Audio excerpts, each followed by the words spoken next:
Organizations where rectors, professors, and students from public universities denounce an unsustainable situation due to the lack of funding resulting from the budgetary management of Community President Isabel Ayuso. Let's see.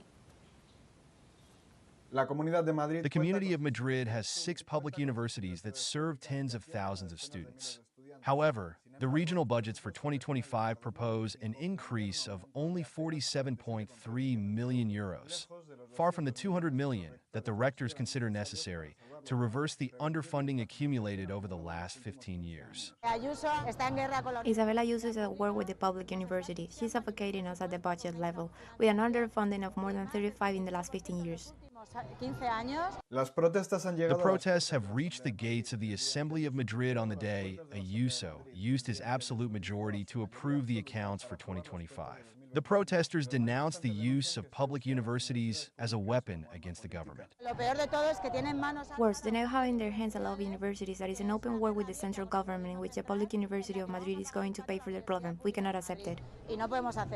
In Madrid, there are already 13 private universities compared to the 6 public ones.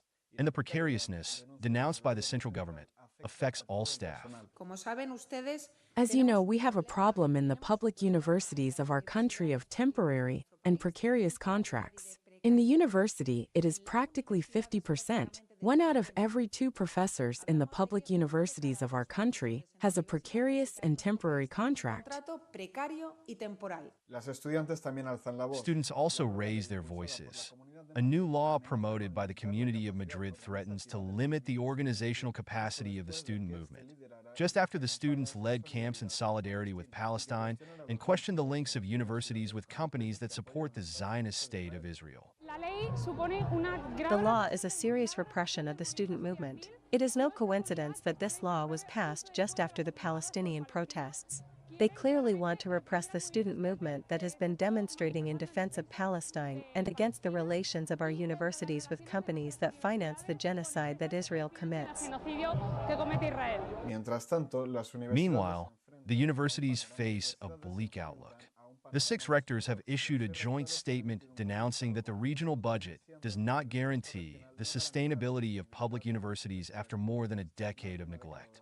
Ayuso, aware of the importance of the cultural battle, attacks those who defend public education. With the case of the Complutense, they are so interested in the public university, in public education, and they are doing the same as with feminism, as with all institutions, colonizing it to use it in their service. With a budget crisis threatening the future of public education at all levels, the Community of Madrid is experiencing a conflict between a growing privatization model and the defense of accessible education. Mobilizations of the entire educational community promise to mark the coming weeks. In Panama, the canal celebrates 25 years in the hands of the country, but it continues to be overshadowed in a nation that is the 4th most unequal in the world and now faces the imperialist threat of the United States to conquer the canal again. Our colleague Reka Chandiramani with the details. When the Panamanians recovered the canal in 2000, the waterway ceased to be a U.S. military asset and became an enterprise at the service of world trade, connecting 1,920 ports, 180 maritime routes, and serving 170 countries. And although the canal generates billions of dollars a year, these benefits seem imperceptible to the majority of the population. But history did not end up making the most collective use possible of the assets that were reverted.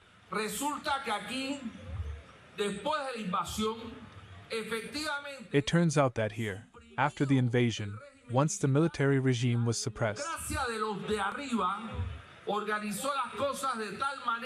the democracy of those at the top organized things in such a way that those reverted goods passed into the hands of the oligarchy, and $30 billion went to the great robbery of that century.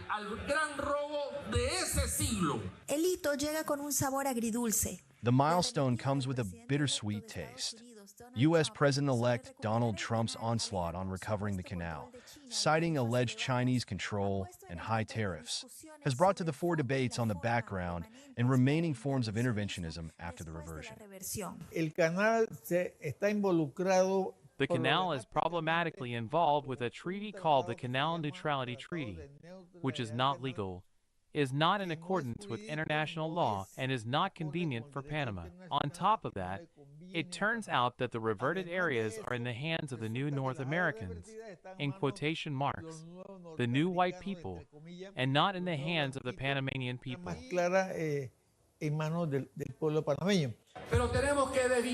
But we have to disassociate ourselves from that treaty, and that should be the government's position to start talking about it.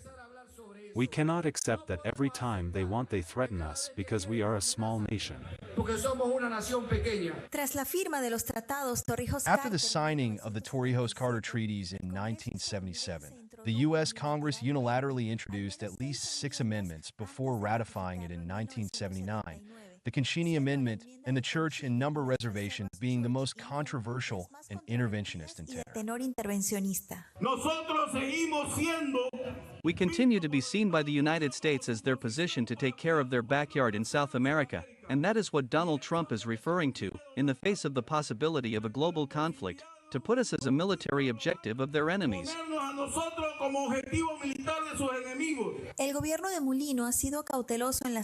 Mulino government has been cautious in its responses to Trump, whose statements come as a bucket of cold water in the face of the accommodating attitude that has characterized all post-invasion Panamanian governments. Trump replaced current Ambassador Mari Carmen Aponte with Kevin Marino Cabrera, a Miami-Dade County Commissioner in Florida, an active Republican member and businessman, which signals a 180-degree turn in relations between the two countries, with control of the canal now the central focus.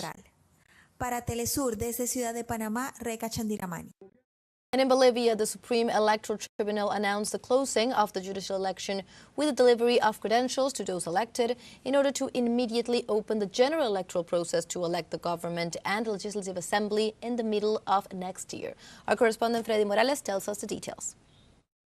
The election of the highest judicial authorities by citizen vote is a unique process in the continent, but Mexico is in the process of implementing it.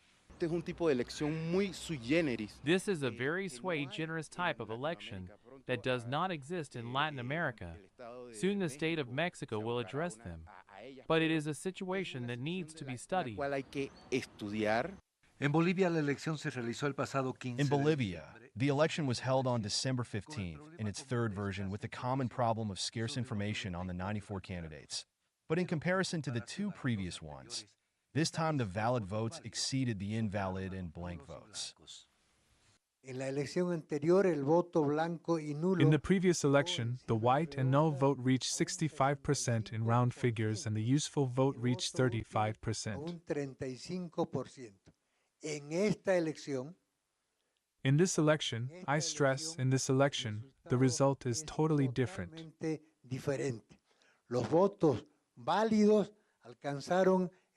valid votes reached 64.29% and the white and null votes barely reached 35%.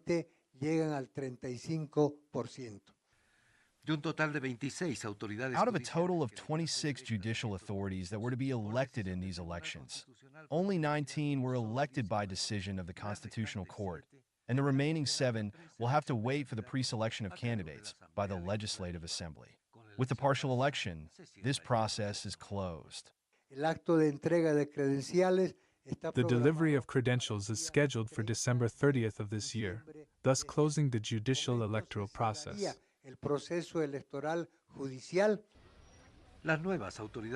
The new judicial authorities will take office next January 2nd, and the Supreme Electoral Court will start preparing for the general elections of the national government and Legislative Assembly, which are scheduled for August 2025.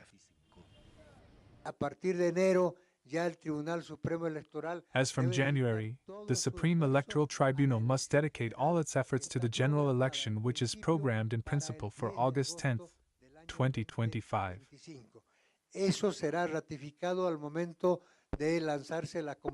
This will be ratified at the time of the launching of the call, which is scheduled to take place in the first 10 days of April. While the authorities of the judiciary are elected for 6 years, the president, vice president, deputies, and senators are elected for 5 years. In 2026, this country will also have elections again, and it will be to elect governors and mayors, also for a period of 5 years. También por un periodo de 5 años. Freddy Morales, teleSUR, Bolivia.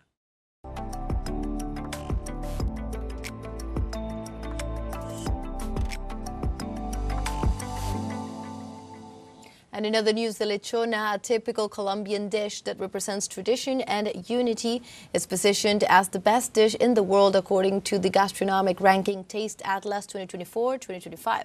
From Colombia, our colleague Valeria Cardona tells us more about this.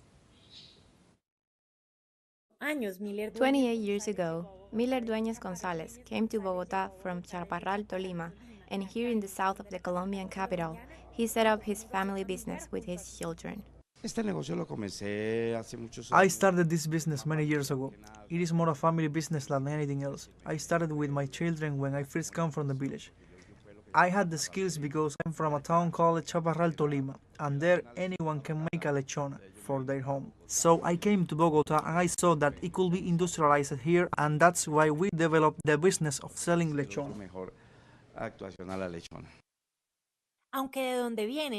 Although where he comes from, they do not add rice to the lechona. Once he arrived in the capital, he realized that this side dish was very popular in the city, and he adapted to the palate of the rolos, name given to the people of Bogota, and he began to sell this typical dish, cooked in the way of the capital. The lechona is prepared with pork loin, pork leg, rice, and peas. It is cooked for 12 hours in the ovens. When the client comes, we explain to him how to handle the product. We also sell portions if people want to come and eat here as a family. In this street of the L Zone, Miller and his family share with other families and companies of lechona in the place where for more than 40 years a tradition, coming from the departments of Tolima and Huila mainly, began to grow, and where the visitors can taste a typical dish that, according to the gastronomic ranking Taste Atlas 2024-2025, is positioned as the best dish in the world. Valeria Cardona, teleSUR, Bogotá, Colombia. And in Spain, the autonomous community of